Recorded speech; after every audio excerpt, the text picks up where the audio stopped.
Preparation of nitrogen.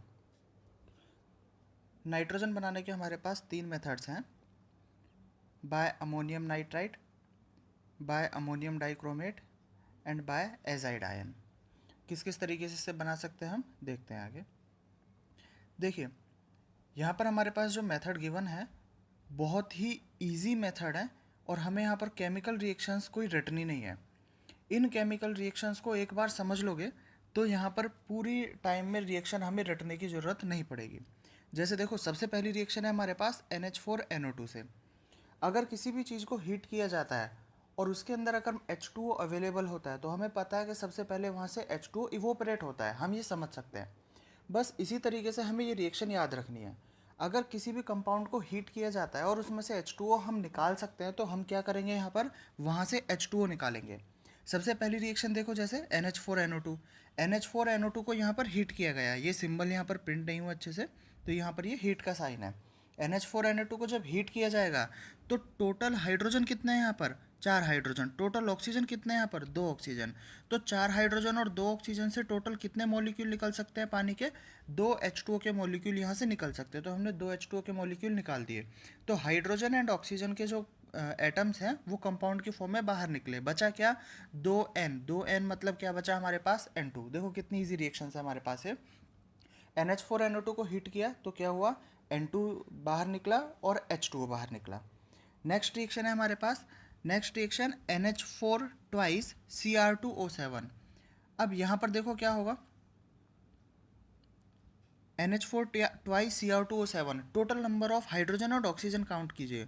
Total hydrogen कितने हैं यहाँ पर है 8 हाइड्रोजन और ऑक्सीजन कितने हैं यहाँ पर 7 ऑक्सीजन है। ठीक है, एक H2O मॉलिक्यूल के लिए टोटल कितने हाइड्रोजन की ज़रूरत पड़ती है, 2 हाइड्रोजन की ज़रूरत पड़ती है एक H2O मॉलिक्यूल के लिए। तो 8 हाइड्रोजन में से हम टोटल कितने H2O निकाल सकते हैं, यहाँ से हम 4 H2O के मॉलिक्यूल निकाल सकते हैं, 4 H2O यहाँ से निकल सकते हैं। तो जब 4 H2O निकले तो 4 H2O हमने बाहर निकाल दिए। 4 H2O बाहर निकले, 7 ऑक्सीजन थे तो टोटल ऑक्सीजन कितने बचे हमारे पास, अभी 3 ऑक्सीजन बचे हुए हैं। तो ये Cr2O7 में से 4 ऑक्सीजन तो H2O में निकला तो बचा क्या यहाँ पर Cr2O3। तो ये बचा हमारे पास Cr2O3 और ये नाइट्रोजन हमारे पास N2 की फॉर्म में बाहर निकल गया। देखो फिर से देखो एक बार, NH4 ट्वाइस Cr2O7, यहाँ से क्या किया हम लोगों ने, यहाँ से हमने सबसे पहले H2O molecule, maximum number of H2O molecule जितने निकल सकते थे वो निकाले। बाकी उसके बाद क्या बचेगा हमारे पास, Cr2O3 बचेगा और N2 बचेगा। याद रखना है हमें, Cr2O3 कैसा होता है, ग्रीन सॉलिड होता है। कभी कभी क्वेश्चन में ये कलर के बेस पर यहाँ से क्वेश्चन पूछ लिया जाता है। ठीक है, तो ये 2 टाइप की रिएक्शन हुई हमारे पास, अमोनियम नाइट्राइट से और अमोनियम डाइक्रोमेट से। नेक्स्ट है हमारे पास एजाइड आयन से। एजाइड आयन क्या होता है, N3 माइनस को एजाइड आयन बोला जाता है। ठीक है, तो यहाँ पर NaN3 है तो इसे हम क्या बोलेंगे, इसे हम बोलेंगे सोडियम एजाइड। यहाँ पर Na प्लस और N3 माइनस एक दूसरे से जुड़े हुए हैं। जब इसे हीट किया जाएगा तो हीट करने पर क्या होगा, देखो जिस भी मेटल से ये जुड़ा हुआ है, जैसे सोडियम से जुड़ा हुआ है तो सोडियम बाहर निकलेगा और नाइट्रोजन अवेलेबल है तो ये नाइट्रोजन यहाँ से निकल जाएगा। सेम देखो BaN3 ट्वाइस, तो यहाँ से क्या होगा हमारे पास, ये मेटल अलग और नाइट्रोजन अलग। कोई भी हमारे पास मेटल हो इस एजाइड आयन से जुड़ा हो तो मेटल अलग हो जाएगा और नाइट्रोजन अलग निकल जाएगा। यहाँ पर कभी कभी पूछा जाता है, ये वाली रिएक्शन इंपॉर्टेंट है, वो किस लिए इंपॉर्टेंट है, क्योंकि क्वेश्चन पूछा जाता है कि सबसे ज़्यादा प्योर नाइट्रोजन हम किस रिएक्शन से हम निकाल सकते हैं। तो सबसे ज़्यादा जो प्योर नाइट्रोजन निकालने की रिएक्शन है वो हमारे पास यही है, एजाइड आयन से। रीज़न क्या है, क्योंकि अगर सभी के प्रोडक्ट देखोगे तो देखो सबसे पहले वाली रिएक्शन में N2 के साथ में H2O निकला है तो हो सकता है H2O वेपर की फॉर्म में N2 के साथ ही हो जाए। मतलब जो हमारे पास गैस निकलेगा उस गैस में N2 प्लस H2O वेपर्स ये दोनों मिक्स होंगे। ठीक है, इसी तरीके से यहाँ पर देखो H2 और N2 दोनों का मिक्सचर आएगा। लेकिन यहाँ पर क्या है, यहाँ पर सोडियम, सोडियम क्या होता है सॉलिड स्टेट में। ये जो भी मेटल होगा हमारे पास जिसका भी एजाइड आयन होगा तो वो मेटल निकलेगा सॉलिड स्टेट में और N2 ओनली N2 ये हमारे पास निकलेगा गैसियस स्टेट में। तो इस N2 के साथ में कोई भी अदर एटम या अदर एलिमेंट मिक्स नहीं है। तो इसीलिए यहाँ पर ये जो नाइट्रोजन निकलता है ये बिल्कुल प्योर नाइट्रोजन निकलता है। ये बात हमें यहाँ पर याद रखनी है, इंपॉर्टेंट है।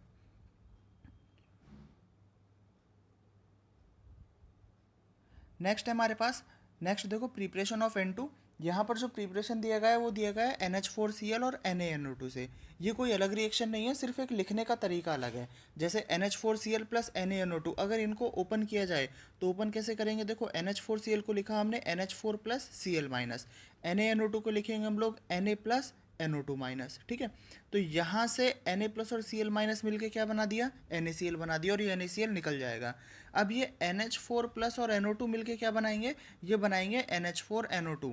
और जब इसे हीट किया जाएगा तो इसकी रिएक्शन हमने प्रीवियस स्लाइड में पढ़ ली, NH4NO2 को जब हीट करेंगे तो क्या बनेगा? N2 और H2O यहाँ से रिलीज हो जाएगा, ठीक है। तो NH4Cl प्लस NaNO2 से भी हम N2 निकाल सकते हैं।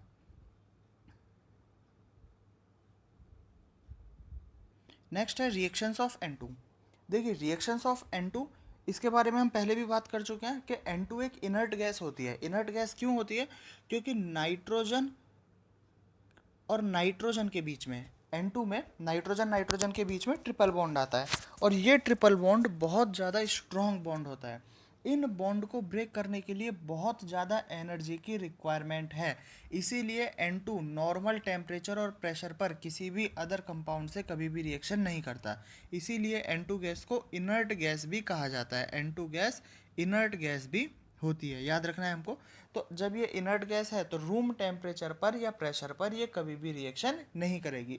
अगर इनकी रिएक्शन करवानी है तो उसके लिए हमें हाई टेम्परेचर या हाई प्रेशर की ज़रूरत पड़ती है, ताकि हम इन बॉन्ड को ईजिली ब्रेक कर सकें। तो N2 की केमिकल रिएक्शन है हमारे पास सबसे पहले with metals, with H2 and with O2। तो ये बात हम समझ चुके हैं कि ये जो केमिकल रिएक्शंस होंगी ये बहुत ही ज़्यादा हाई टेम्परेचर और प्रेशर पर होंगी। नॉर्मल कंडीशन पर ये केमिकल रिएक्शंस पॉसिबल नहीं होती है, ठीक है। हाँ, तो अब हम बात करते हैं, देखिए रिएक्शन विद मेटल्स। मेटल्स के साथ में नाइट्रोजन किस तरीके से रिएक्शन करता है। देखिए बहुत इजी रिएक्शन है। नाइट्रोजन की हमने रिएक्शन कराई मेटल के साथ में, जब नाइट्रोजन की मेटल के साथ में रिएक्शन कराएंगे तो क्या पॉसिबल कंपाउंड बन सकता है? नाइट्रोजन की वैलेंसी 3, कैल्शियम की वैलेंसी, जैसे कैल्शियम लिया है, जो भी मेटल लिया उसकी वैलेंसी लिखेंगे, कैल्शियम की वैलेंसी 2। इनको जब क्रिस क्रॉस किया तो क्या बना हमारे पास बना Ca3N2, ठीक है। कोई भी मेटल यहाँ पर लिया जा सकता है, मेटल के साथ में रिएक्शन कराएंगे तो उसी तरीके से यहाँ पर मेटेलिक नाइट्राइड बन जाएगा। जैसे यहाँ पर ये क्या बना है Ca3N2, तो इसे क्या बोलेंगे हम लोग? इसे हम बोलेंगे कैल्शियम नाइट्राइड, ठीक है। अब इंपॉर्टेंट टर्म हमारे पास ये केमिकल रिएक्शन आ रही है कि अगर इस कैल्शियम नाइट्राइड का अगर हम हाइड्रोलिसिस करा दें, मतलब H2O के साथ में रिएक्शन करा दें, तो क्या प्रोडक्ट बनेंगे? देखिए प्रोडक्ट बन रहा है यहाँ पर अमोनिया, तो ये वापस से अमोनिया के फॉर्मेशन में भी आने वाली है रिएक्शन। तो हम यहीं पर इसको अच्छे से समझ लेते हैं कि किस तरीके से ये रिएक्शन होगा। तो देखिए कितना ईजी रिएक्शन होगा। ध्यान रखना है, जब भी किसी भी एलिमेंट का, जैसे यहाँ पर है हमारे पास नाइट्रोजन, तो इसे हम बोलेंगे नाइट्राइड। अगर हमारे पास फॉस्फोरस होता तो बोलते फॉस्फाइड, कार्बन होता तो बोलते कार्बाइड, ठीक है। अगर इनका हाइड्रोलिसिस कराया जा रहा है, H2 के साथ में रिएक्शन इनकी करवाई जा रही है, तो करना क्या है? जो भी एलिमेंट दिया गया है उस एलिमेंट की गैस निकाल दो। जैसे नाइट्रोजन दिया गया है यहाँ पर, तो नाइट्रोजन की गैस हमने क्या निकाल दी? NH3। अगर फॉस्फोरस दिया गया है तो क्या निकाल देंगे? PH3 निकाल देंगे। अगर कार्बन दिया गया है तो CH4 निकाल देंगे। और बाकी का जो मेटल है, मेटल या नॉन मेटल जो भी हमें यहाँ पर गिवन होगा, उसमें हम हाइड्रोक्साइड बाहर निकाल देंगे, ठीक है। अब किस किस तरीके से रिएक्शन हो रही होगी देखो, जैसे Ca3N2 है, तो Ca3N2 को जब ब्रेक किया तो क्या बनेगा? यहाँ से Ca+2 और N-3। जब H2 को ब्रेक किया तो क्या होगा? H प्लस और OH माइनस। अब क्या करना है? पॉजिटिव को नेगेटिव से और नेगेटिव को पॉजिटिव से जोड़ देंगे। बैलेंस केमिकल रिएक्शन नहीं है, जितनी जरूरत होगी हम यहाँ पर लगा देंगे। जैसे नाइट्रोजन की वैलेंसी कितनी है यहाँ पर? -3। तो जब यहाँ से हाइड्रोजन अटैच होंगे तो कितने हाइड्रोजन अटैच करने होंगे? हमें 3 हाइड्रोजन अटैच करने होंगे। तो नाइट्रोजन से 3 हाइड्रोजन अटैच हुए तो क्या बना यहाँ पर? अमोनिया, NH3 बना, ठीक है। सेम इसी तरीके से Ca+2, तो वैलेंसी यहाँ पर +2, तो यहाँ से कैल्शियम से कितने OH माइनस हमें अटैच करने होंगे? 2 OH माइनस। तो क्या बनेगा यहाँ पर? Calcium hydroxide. तो देखो एक्चुअल में हुआ क्या यहाँ पर? हुआ ये कि जब H2O में H प्लस और OH माइनस ब्रेक हुआ तो इस नाइट्रोजन मतलब नेगेटिव पार्ट से हाइड्रोजन आया, और जब ये नेगेटिव पार्ट से हाइड्रोजन आया तो यहाँ पर क्या बना? नाइट्रोजन की गैस बनी। अगर यहाँ फॉस्फोरस होता तो फॉस्फोरस से हाइड्रोजन अटैच होता, फॉस्फोरस की गैस बनती। यहाँ कार्बन होता तो कार्बन से हाइड्रोजन अटैच होता, यहाँ पर कार्बन की गैस बनती, ठीक है। तो हमें करना क्या है? हमें जो भी यहाँ पर एलिमेंट दिया गया है, नाइट्राइड दिया गया है, फॉस्फाइड दिया गया है, कार्बाइड दिया गया है, जो भी दिया गया है, हमें क्या करना है? हमें उसकी गैस निकालनी है और साथ वाले का हाइड्रोक्साइड निकालना है, ठीक है। OH माइनस इससे आकर अटैच हो जाएगा। बहुत सिंपल रिएक्शन है और फिर से रिपीट भी होने वाली है। नेक्स्ट है हमारे पास reaction with H2। Ninth tenth class से पढ़ते हुए हमारे जब नाइट्रोजन की रिएक्शन H2 के साथ में कराई जाती है तो क्या बनता है हमारे पास, अमोनिया बनता है, NH3 बनता है। क्या बोलते हैं इसे हम, इसे बोलते हैं हम लोग Haber's process, Born Haber's process बोला जाता है इसको। कैटलिस्ट कौन कौन से काम आते हैं यहाँ पर, कैटलिस्ट है हमारे पास आयरन एंड मोलिब्डेनम यहाँ पर काम आता है। ठीक है, एक्चुअल में जो सबसे ज़्यादा काम आता है वो हमारे पास मोलिब्डेनम ही होता है। V2O5 भी कभी कभी यहाँ पर यूज़ में ले सकते हैं। ठीक है, ऐसे कैटलिस्ट। तो ये है हमारे पास हेबर्स प्रोसेस। अब हेबर्स प्रोसेस में कभी कभी ये पूछ लिया जाता है कि ये रिएक्शन एंडोथर्मिक होती है या एक्सोथर्मिक होती है। ये इंपॉर्टेंट है, ध्यान रखना। जब भी हेबर्स प्रोसेस होता है तो हेबर्स प्रोसेस में से एनर्जी बाहर निकलती है, मतलब ये रिएक्शन क्या होती है हमारे पास, एक्सोथर्मिक होती है। इंपॉर्टेंट ये है कि बोला ये गया है जब ये रिएक्शन होती है तो एनर्जी बाहर निकलती है, लेकिन रिएक्शन होने के लिए इसे बहुत ज़्यादा हाई टेम्परेचर पर ले जाया जाता है। तो जब इसे बहुत ज़्यादा हाई टेम्परेचर पर ले जाया जाता है तो एनर्जी वहाँ पर एब्जॉर्ब होती है। ध्यान रखना यहाँ पर, जैसा हम पहले ही बात कर चुके हैं कि N2 को रिएक्शन कराने के लिए बहुत ज़्यादा हाई टेम्परेचर और प्रेशर की ज़रूरत पड़ती है। तो रिएक्शन करवाने के लिए हम पहले उस कंडीशन तक लेकर जाते हैं, बहुत ज़्यादा हाई टेम्परेचर, बहुत ज़्यादा हीट एब्जॉर्व करवाकर और बहुत ज़्यादा प्रेशर डालकर। जब उस कंडीशन पर पहुंच जाती है, जब रिएक्शन होना स्टार्ट होती है, तब रिएक्शन में वहाँ से एनर्जी निकलती है, रिलीज होती है। ठीक है, तो बोर्न हेबर प्रोसेस को जनरली एक्सोथर्मिक भी इसलिए बोल दिया जाता है। नेक्स्ट है रिएक्शन विद O2। जब ऑक्सीजन के साथ में रिएक्शन कराएंगे तो देखो सिंपल सी बात है, जब N2 के साथ में रिएक्शन कराएंगे O2 की तो क्या बनेगा, नाइट्रोजन का ऑक्साइड बनेगा। अब ऑक्सीजन कितना क्वांटिटी में दिया जा रहा है वो डिपेंड करता है। जैसे हमने यहाँ पर एक N2 के साथ में एक O2 दिया तो क्या बनेगा यहाँ पर 2NO बनेगा। ठीक है, अब अगर NO में और ऑक्सीजन ऐड करा दिया गया तो NO में जब और ऑक्सीजन ऐड करा देंगे तो क्या बन जाएगा हमारे पास, NO2 बन जाएगा, हायर ऑक्सीडेशन नंबर का। अगर और ऑक्सीजन ऐड कराएंगे तो और हायर ऑक्सीडेशन नंबर का ऑक्साइड बनेगा। ठीक है, तो जैसे जैसे ऑक्सीजन हम ऐड कराते जाएंगे वैसे वैसे ऑक्सीडेशन नंबर क्या होता जाएगा, इंक्रीज होता जाएगा यहाँ पर। तो इस तरीके से ऑक्साइड बन सकते हैं। यहाँ पर भी टेम्परेचर और प्रेशर बहुत ज़्यादा हाई होते हैं। जैसे जनरली हम जानते हैं कि एटमॉस्फेयर के अंदर N2 और O2 दोनों ही प्रेजेंट होते हैं। तो क्या ये आपस में एक दूसरे के साथ अभी रिएक्शन कर रहे हैं, क्या ये NO बना रहे हैं, नहीं बना रहे। क्यों, क्योंकि अभी जो एटमॉस्फेयर पर N2 और O2 प्रेजेंट है वो बिल्कुल नॉर्मल कंडीशन पर है। ठीक है, तो अगर किसी कंडीशन से, जैसे कभी कभी लाइटनिंग होती है, तो लाइटनिंग होते टाइम जब वहाँ पर लाइटनिंग में बहुत ज़्यादा एनर्जी प्रोड्यूस होती है तो वहाँ से एनर्जी एब्जॉर्व करने के बाद ये N2 और O2 NO बना सकते हैं। ज़रूरी नहीं है बनाएंगे ये, वहाँ पर भी अगर ऐसी कंडीशन प्रोड्यूस हो जाती है कि बहुत ज़्यादा एनर्जी आ जाती है तो वहाँ पर NO या इसका फर्दर ऑक्साइड NO2 बन सकता है। ठीक है, ठीक है, तो यहाँ पर हमारे पास नाइट्रोजन कंप्लीट होता है, कंपाउंड ऑफ नाइट्रोजन फैमिली में N2 खत्म। नेक्स्ट है हमारे पास अमोनिया। अमोनिया की बात करते हैं, NH3 की। तो NH3 के बारे में देखो केमिकल बॉन्डिंग में और अदर चैप्टर्स में भी हम ये धीरे धीरे करके कई बार पढ़ चुके हैं। NH3 की शेप किस तरीके से होती है, ये NH3 की शेप होती है। टेट्राहेड्रल में एक लोन पेयर होता है, 3 बॉन्ड पेयर होते हैं, तो इसे क्या बोला जाता है, इसे बोला जाता है ट्राइगोनल स्ट्रक्चर। ठीक है, हाइब्रिडाइजेशन क्या होता है इसका, हाइब्रिडाइजेशन है sp3। अब आता है हमारे पास प्रिपरेशन मेथड। प्रिपरेशन मेथड देखें कौन कौन से प्रोसेस है। पहला प्रोसेस है हमारे पास बोर्न हेबर प्रोसेस, दूसरा प्रोसेस है हमारे पास अमोनियम सॉल्ट से, तीसरा प्रोसेस है हमारे पास यूरिया से। ठीक है, तो सबसे पहले बात करें हम लोग बोर्न हेबर प्रोसेस के बारे में, भी हमने पढ़ा भी था कि N2 प्लस H2 मिलके क्या बनाएंगे यहाँ पर NH3 बनाएंगे। अगर बैलेंस की बात करें तो N2 + 3H2 gives to 2NH3 से क्या बोलते हैं हम लोग, बोर्न हेबर प्रोसेस बोलते हैं। नेक्स्ट है हमारे पास preparation of ammonia using urea. Urea से अगर हम बात करें तो यूरिया से किस तरीके से बनाया जाता है, देखो ये यूरिया का फॉर्मूला है NH2CONH2। जब इसे हीट किया जाएगा तो अभी हमने पढ़ा भी था कि जब NH2CONH2 को हीट करेंगे तो क्या होगा, यहाँ से देखो क्या क्या पॉसिबिलिटी है निकलने की प्रोडक्ट की, तो यहाँ से H2O निकल सकता है। जब यहाँ पर ध्यान से देखा जाएगा फॉर्मूले में, देखो यहाँ से इस तरीके से नहीं देखना, हमें फॉर्मूला देखना है किस तरीके से, इस तरीके से देखो N2H4CO। अब देखो यहाँ से क्या क्या निकाल सकते हैं हम लोग, यहाँ से हम H2O निकला, देखा तो कार्बन भी प्रेजेंट है तो कार्बन का भी ऑक्साइड CO2 भी यहाँ से निकल सकता है, और H2 और CO2 जब निकालेंगे तो क्या बचेगा हमारे पास, NH3 यहाँ पर बचा रह जाएगा। ठीक है, तो यूरिया को अगर सीधा सीधा गर्म किया जाए तो H2O, CO2 और अमोनिया यहाँ से निकलेगा। नेक्स्ट है हमारे पास NH3 using ammonium salt. Ammonium salt से किस तरीके से बना सकते हैं, तो देखो अमोनियम सॉल्ट कोई भी हो सकता है हमारे पास, जैसे क्लोराइड हो सकता है, सल्फाइड हो सकता है, कुछ भी हो सकता है। तो जैसे हम एग्जांपल ले लेते हैं NH4+Cl-, ये हमारे पास एग्जांपल है। अब हमें यहाँ से बनाना क्या है, सीधा फोकस रखना है कि हमें बनाना है यहाँ से NH3। तो देखो सिंपल सी चीज़, NH3 अगर हमें बनाना है तो NH3 कैसे बनेगा, NH4+ किसकी फॉर्म में है, NH4Cl किसकी फॉर्म में है, ये NH4+ की फॉर्म में है। और NH4+ से हमें क्या करना है, यहाँ से NH3 निकालना है। तो अगर किसी तरीके से H+ रिमूव कर दिया जाए, NH4+ में से अगर हम H+ रिमूव कर दें तो ये क्या बन जाएगा, NH3 बन जाएगा। और H+ रिमूव करने का क्या तरीका है, अगर इसके सामने कोई बेस रख दिया जाए, कोई बेस, तो वो बेस क्या करेगा, वो बेस इसमें से H+ निकाल के और खुद एब्जॉर्व कर लेगा। ठीक है, तो अगर हम इसकी रिएक्शन किसी हाइड्रोक्साइड से करवा दें, जैसे OH- से, तो NH4+ में से H+ किसके पास जाएगा, OH- के पास जाएगा, H2O अलग हो जाएगा और NH3 अलग हो जाएगा।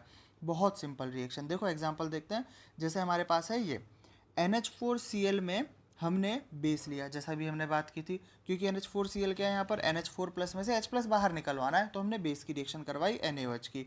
तो होगा क्या, देखो ब्रेक कर दो इसको, ये हुआ NH4+ and Cl-, Na+ and OH-। तो NaCl यहाँ से रिमूव हुआ, तो बनेगा क्या, यहाँ से बनेगा NH4OH। और जब NH4OH होगा तो ये तो हमें दिख ही रहा है ना, NH4OH क्या होता है, इसे आगे ब्रेक करेंगे तो NH3 + H2O। तो क्या बना, देखो NH3 बना हमारे पास, ये रहा H2O एंड NaCl, ये प्रोडक्ट हमारे पास बनेगा। इसके सल्फाइड की बात करें तो देखिए सल्फाइड किस तरीके से, NH4 twice SO4, calcium hydroxide लिया। हाइड्रोक्साइड कोई सा भी लिया जा सकता है, जरूरी नहीं यहाँ पर कैल्शियम हाइड्रोक्साइड ही लिया जाए, यहाँ पर हम NaOH भी ले सकते हैं और यहाँ पर हम कैल्शियम हाइड्रोक्साइड भी ले सकते हैं, कोई भी हाइड्रोक्साइड यहाँ पर चल सकता है। ठीक है, तो हमने क्या किया, देखो NH4+ अलग किया, SO4-2 अलग किया, Ca+2 अलग किया एंड OH- अलग किया। ठीक है, तो जब इसको देखा जाएगा तो CaSO4 यहाँ से निकल जाएगा, ये CaSO4 निकला, और NH4+ एंड OH- मिलके क्या बनाएंगे, NH4OH, और ये ब्रेक होके क्या बनाएगा, ये बनाएगा NH3+ H2O। तो प्रोडक्ट क्या हुआ हमारे पास, NH3 H2O एंड CaSO4, ये हमारे पास प्रोडक्ट हो जाएंगे। नेक्स्ट है अमोनिया प्रिपरेशन यूजिंग CaCN2। किस तरीके से बनाएंगे, देखिए कैल्शियम साइनेमाइड से। तो कैल्शियम साइनेमाइड से अगर हम बात करें तो अभी थोड़ी देर पहले मैंने बताया था, यहाँ पर क्या दिया गया है, नाइट्रोजन दिया गया है ना, तो हमें नाइट्रोजन की गैस निकाल देनी है। मैं पहले भी इस बात को कर चुके हैं कि नाइट्रोजन अगर हमें दिया जाता है, नाइट्रोजन का नाइट्राइड दिया जाता है, तो हमें क्या कर देना है, नाइट्रोजन की गैस निकाल देनी है NH3। अगर फॉस्फाइड दिया जाता है तो क्या करना है, फॉस्फोरस की गैस निकाल देनी है PH3। अगर कार्बन दिया जाता है, कार्बाइड दिया जाता है, तो हम क्या करेंगे, कार्बन की गैस निकाल देंगे, क्या निकल जाएगा, CH4 हमारे पास निकल जाएगा। और बाकी का बचा हुआ जैसे उसे ध्यान से देखोगे तो ईजिली हम उसके बाय प्रोडक्ट बना सकते हैं। कैसे, जैसे देखो नाइट्रोजन है, तो नाइट्रोजन को हमने किससे रिएक्ट कराया, हाइड्रोजन से, और उसका गैस निकाल दिया NH3। अब क्या बचा हमारे पास, Ca बचा ना, CaC, और बचा ऑक्सीजन, तो क्या बनेगा यहाँ से, CaCO3 लास्ट में बाय प्रोडक्ट में निकल जाएगा। तो इस तरीके से हम यहाँ से अमोनिया का फॉर्मेशन कर सकते हैं। CaCN2 कैल्शियम साइनेमाइड कैसे बनाया जाता है, कैल्शियम कार्बाइड प्लस नाइट्रोजन, जब दोनों की रिएक्शन कराएंगे तो यहाँ से CaCN2 बन जाएगा। नेक्स्ट है केमिकल रिएक्शन ऑफ अमोनिया। तो अमोनिया की केमिकल रिएक्शन कौन कौन सी है यहाँ पर, अमोनिया की केमिकल रिएक्शन है हमारे पास, सबसे पहले कंबशन और उसके बाद है रिएक्शन विद क्लोरीन। तो दोनों को एक एक करके हम पढ़ते हैं। सबसे पहले हम बात करते हैं कंबशन ऑफ अमोनिया। तो कंबशन का मतलब पता है हमें, कंबशन का मतलब होता है O2 के साथ जलाना, O2 के साथ बर्न करने को ही हम क्या बोलते हैं, कंबशन बोलते हैं। ठीक है, तो जैसे NH3 के साथ में अगर हम किसकी रिएक्शन करा रहे हैं, O2 के साथ में, और O2 के साथ में बर्न कर रहे हैं, बर्न करने का मतलब हो सकता है यहाँ पर हीट भी हो। ठीक है, तो इस रिएक्शन के अंदर हीट होती है, जरूरी नहीं सभी रिएक्शन में हो, लेकिन इस रिएक्शन में हीट होती है। जैसे NH3+O2 जब इसे हीट किया जाएगा, जब इसे गर्म किया जाएगा, तो देखिए नाइट्रोजन के प्रिपरेशन में ही हम लोगों ने पढ़ा था कि जब किसी चीज़ को गर्म किया जाता है और वहाँ से H2O निकलने की पॉसिबिलिटी होती है, तो हम वहाँ से क्या करेंगे, वहाँ से हम H2O बाहर निकाल देंगे। तो यहाँ हाइड्रोजन अवेलेबल है और यहाँ ऑक्सीजन अवेलेबल है, ये दोनों मिलके क्या करेंगे, ये दोनों मिलके क्या करेंगे, H2O को बाहर निकाल देंगे। बचेगा क्या हमारे पास, ओनली नाइट्रोजन। तो क्या बना हमारे पास, N2। ठीक है, ये सिर्फ याद रखने का तरीका है रिएक्शन को। तो अमोनिया की रिएक्शन अगर हमने कराई O2 के साथ में, तो क्या करना है, हाइड्रोजन और ऑक्सीजन को मिलकर क्या करना है, H2O बाहर निकाल देना है, बचेगा क्या, सिर्फ नाइट्रोजन। तो नाइट्रोजन गैस यहाँ पर निकली हुई रह जाएगी। अगर इसी रिएक्शन को एक प्लेटिनम वायर की प्रेजेंस में कराया जाए, इसी रिएक्शन को अगर प्लेटिनम वायर की प्रेजेंस में करा दिया जाए तो N2 ना निकलकर यहाँ से जो प्रोडक्ट निकलेगा वो निकलेगा NO। ऐसा क्यों होगा? देखो, अगर मान लो जैसे प्लेटिनम वायर हमें गिवन है, प्लेटिनम वायर की प्रेजेंस में इस रिएक्शन को कराया जा रहा है, तो हाइड्रोजन कंप्लीट ऑक्सीजन के साथ नहीं जुड़ पाएगा। थोड़ा बहुत ऑक्सीजन कहाँ है? थोड़ा बहुत ऑक्सीजन इस प्लेटिनम वायर के ऊपर चिपक जाएगा, और जब यहाँ से N2 गैस निकलेगी तो ये N2 गैस इसी ऑक्सीजन के साथ रिएक्शन करके क्या बना देगी? NO। ठीक है, तो हमें किस तरीके से याद रखना है कि अगर अमोनिया की रिएक्शन O2 के साथ कराई जा रही है तो क्या बन रहा है? N2 और H2O बन रहा है। लेकिन अमोनिया की रिएक्शन O2 के साथ प्लेटिनम वायर की प्रेजेंस में कराई जा रही है, तो ये कैटलिस्ट क्या करेगा? अपने ऊपर थोड़ी सी ऑक्सीजन चिपका लेगा। जब N2 गैस रिलीज होगी तो यही N2 गैस ऑक्सीजन के साथ मिलके कौन सा प्रोडक्ट बना देगी? NO प्रोडक्ट यहाँ पर बना देगी। ठीक है, इस तरीके से हमको ये याद रखना है। नेक्स्ट है reaction of ammonia with chlorine. जब क्लोरीन के साथ में रिएक्शन कराई जाती है तो दो टाइप के प्रोडक्ट बनते हैं, डिपेंड करता है कि एक्सिस में हमें क्या गिवन है। जैसे देखो, दो केस है हमारे पास। केस 1 अगर हमें Cl एक्सिस में दिया गया है, और केस 2 जब हमें अमोनिया एक्सिस में दिया गया है, तो हमारे पास एक प्रोडक्ट बनता है NCl3 और दूसरा प्रोडक्ट बनता है NH4Cl। याद रखने का तरीका बहुत सिंपल है। जब NH3 प्लस Cl एक्सिस में होगा, जब क्लोरीन एक्सिस में होगा, तो प्रोडक्ट वो बनेगा जिसमें क्लोरीन ज़्यादा होगा। क्लोरीन किस में ज़्यादा है? NCl3 के अंदर ज़्यादा है। ठीक है, तो अगर क्लोरीन एक्सिस में है तो क्या प्रोडक्ट बनाना है? हमें NCl3 प्रोडक्ट में बनाना है। ठीक है, इस तरीके से भी याद रख सकते हैं कि क्लोरीन क्या करेगा? ये क्लोरीन एक एक करके तीनों हाइड्रोजन को रिप्लेस कर देगा, और जब रिप्लेस करेगा तो NCl3 बनेगा और HCl बाहर निकल जाएगा। ठीक है, नेक्स्ट है हमारे पास NH3 प्लस Cl। अब यहाँ पर एक्सिस में क्या है हमारे पास? यहाँ पर एक्सिस में है अमोनिया। तो अमोनिया जब एक्सिस में होगा तो हमारे पास वो प्रोडक्ट बनेगा जिसके अंदर अमोनिया ज़्यादा होगा, मतलब अमोनियम सॉल्ट। अमोनियम सॉल्ट क्या है हमारे पास? NH4Cl। ठीक है, देखिए फिर से एक बार फिर याद रखने का तरीका। जब अमोनिया और Cl, जब अमोनिया और क्लोरीन की Cl2 की रिएक्शन कराई जाएगी तो क्या क्या बन सकते हैं यहाँ से? एक तो NCl3 बन सकता है और दूसरा NH4Cl बन सकता है। अब कौन सा कब बनेगा? जब क्लोरीन एक्सिस में होगा तो प्रोडक्ट वो बनेगा जिसके अंदर क्लोरीन ज़्यादा हो, मतलब NCl3 बनेगा। और जब अमोनिया एक्सिस में होगा तो हमारे पास वो प्रोडक्ट बनेगा जिसके अंदर अमोनिया ज़्यादा हो, मतलब कि अमोनियम सॉल्ट NH4Cl। ठीक है, यहाँ पर ये पॉइंट्स भी याद रखने के हैं कि NCl3 एक पावरफुल एक्सप्लोजिव होता है। पावरफुल एक्सप्लोजिव मतलब बम फोड़ने के काम आता है। ठीक है, तो एक्सप्लोजन के भी काम में लिया जा सकता है। और NH4Cl होता है वाइट फ्यूम्स इसमें से निकलते हैं। वाइट फ्यूम्स किस तरीके से? जैसे अगर किसी भी कॉन्सर्ट वगैरह होता है तो वहाँ पर स्टेज के पास देखा होगा तो कभी कभी धुआं रखते हैं, सफ़ेद धुआं निकाला जाता है। तो वो धुआं, हालांकि वो धुआं तो कार्बन का बना होता है, लेकिन उसी तरीके का यहाँ पर वाइट फ्यूम्स NH4Cl के भी होते हैं। वो नहीं होते लेकिन उसी तरीके के होते हैं। देखिए जो डायग्राम बनाया गया है, यहाँ डायग्राम में एक तरफ से NH3 डाला जा रहा है, एक तरफ से क्लोरीन डाला जा रहा है, और ये जो वाइट फ्यूम्स निकल रहे हैं, ये वाइट फ्यूम्स यहाँ पर NH4Cl के निकल रहे हैं। ये वाइट फ्यूम्स NH4Cl के हैं। ठीक है, हाँ, तो अब हमारे पास यहाँ क्या क्या कंप्लीट हुआ? नाइट्रोजन हमारे पास कंप्लीट हो चुका है, NH3 कंप्लीट हो चुका है। अब हम बात करेंगे एक्वस अमोनिया की, NH4OH की। NH4OH के प्रिपरेशन और फिर उसके प्रिपरेशन के